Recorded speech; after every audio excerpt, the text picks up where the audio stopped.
Pemirsa, kasus penahanan ijazah oleh UD Sentosa Sil Surabaya berbuntut panjang. Puluhan mantan karyawan UD Sentosa Sil Surabaya melaporkan penahanan ijazah oleh perusahaan tempatnya bekerja dahulu.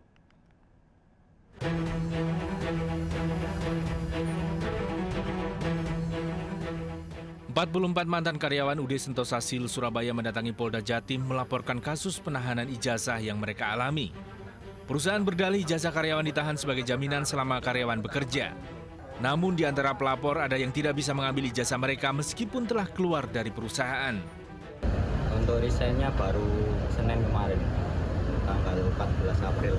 Hampir setahunan ya? 5 bulan. Oh, 5 bulan. Ya. Itu ijazah Mas ditahan? Iya, ditahan. Kasus penahanan ijazah oleh UD Sentosa Sil viral setelah pemilik UD Sentosa Sil melaporkan Wakil Wali Kota Surabaya Armuji ke Polda Jawa Timur. Pasca Armuji menyidak UD Sentosa Sil untuk menanyakan dugaan penahanan ijazah karyawan. Belakangan Jan Vadiana, pemilik UD Sentosa Sil, meminta maaf kepada Armuji dan berjanji mencabut laporan. Dari Surabaya, Jawa Timur, Hari Tambayong, iNews melaporkan. Hari ini lebih dari 55.000 calon mahasiswa mengikuti UTBK SNBP di pusat UTBK Universitas Indonesia. Dari sekitar 860.000 peserta memperebutkan hanya sekitar 259.000 kursi PTN. Pelaksanaan ujian tulis berbasis komputer seleksi nasional berdasarkan tes di pusat UTBK UI diikuti 55.213 peserta. Peserta tersebar di kampus UI Depok, UI Salemba, Politeknik Negeri Jakarta, dan Polimedia. UTBK diselenggarakan di 74 pusat UTBK PTN dan SB Pusat Informasi Teknologi PTN. 9 lokasi di pulau terluar seperti Karimun, Mentawai, dan Natuna. Proses UTBK berlangsung hingga 3 Mei. Pemirsa, sabun cuci piring berkolaborasi dengan PT Kereta Cepat Indonesia China membantu ibu-ibu Indonesia memanfaatkan waktu untuk hal-hal yang lebih produktif dan bermakna melalui kampanye ajang balap adu cepat melawan Wush. Ada 2 gitu. Aksi para ibu-ibu ini mencuci 1.000 piring kotor hanya dalam 30 menit beradu cepat dengan kereta Wush yang tengah melaju di stasiun Padalarang ke stasiun Halim, Jakarta. Ini merupakan kolaborasi sabun cuci piring Sunlight dengan PT Kereta Cepat Indonesia China. Keampuhan teknologi Ramno Power mampu membersihkan lemak 10 kali lebih cepat dan lebih banyak busa. Ya, kita ingin membangkitkan kesan gitu ya bahwa memang Sunlight ini adalah produk yang paling cepat gitu ya, karena memang komunikasi utama kami adalah 10 kali bersihkan lemak lebih cepat. Dan di Indonesia ikon kecepatan yang paling kita kenal adalah Wush, di mana dia merupakan kereta paling cepat tidak hanya di Indonesia tapi juga di seluruh Asia Tenggara. Memberikan manfaat positif terkait Wush dan juga terkait dengan mitra kami. Dan semakin banyak partnership seperti ini, masyarakat pun akan semakin tahu bahwa ada produk seperti Wush di Indonesia yang menjadi kebanggaan bagi masyarakat Indonesia. Namanya balapan buat cuci 1.000 piring lawan Wush gitu. Jadi kayak sebagai ibu-ibu, jiwa tertantangnya tuh langsung keluar banget. Piring bersih dari kampanye ini akan diberikan pada UMKM yang ada di sekitar stasiun kereta cepat Halim. Tim Liputan iNews melaporkan.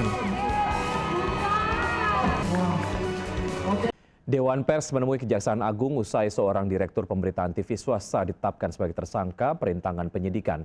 Dewan Pers tidak akan ikut campur dalam proses hukum pidana. Namun terkait pemberitaan, Dewan Pers menegaskan sebagai lembaga yang paling berwenang berdasar undang-undang untuk menilai pemberitaan masuk kategori karya jurnalistik atau bukan. Bukan perintangan terhadap proses hukum yang sedang berjalan. Kami Dewan Pers tentu akan menilai 2 hal. Yang pertama soal pemberitaannya, apakah ada pelanggaran terhadap kode etik pasal 3 misalnya cover both side atau tidak, ada proses uji akurasi dan lain-lain. Yang kedua adalah menilai perilaku dari wartawan, apakah ada tindakan-tindakan yang melanggar kode etik sebagai wartawan. Kami khawatirkan ini ada potensi kemudian mengacam kemerdekaan pers. Jadi siapa saja yang kemudian sekarang bikin mengkritik pemerintah, tiba-tiba dinilai oleh pihak lain, wah ini kemudian ada potensi pidana dan sebagainya. Ini kan sangat berbahaya. Itu yang sebetulnya kita jaga dalam kasus di TB ini. Pemirsa, pusat niaga Mangga 2 jadi sorotan usai Amerika Serikat menuding kawasan niaga ini menjadi pusat peredaran barang palsu di Indonesia. Namun tidak sedikit warga yang masih bergantung untuk berbelanja di kawasan niaga ini.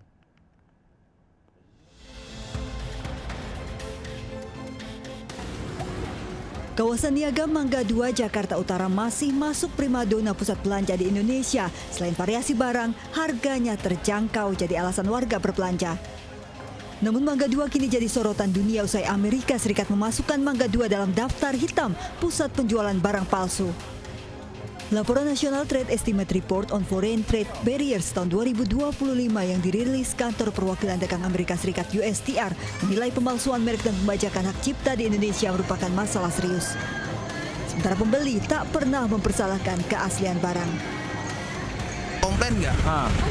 Berarti pembeli juga fine-fine aja ya? Dari manapun kadang pembelinya suka, minat, oke lah, nggak mikirin barangnya harus asli atau apa, beda ya. Kementerian Perdagangan memastikan akan melakukan pengawasan rutin. Ya sebenarnya kita pengawasan kan reguler, rutin terus dilakukan ya. Pengawasan barang-barang beredar. Kan kemarin 2 hari yang lalu ya. Kan kita juga ada penyitaan barang-barang yang ilegal itu kan. Jadi terus kita berjalan. Selain itu, Amerika Serikat menilai tidak ada ketegasan dan penegakan hukum dari pemerintah. Dari Jakarta, Rizky Fahlupi, iNews melaporkan.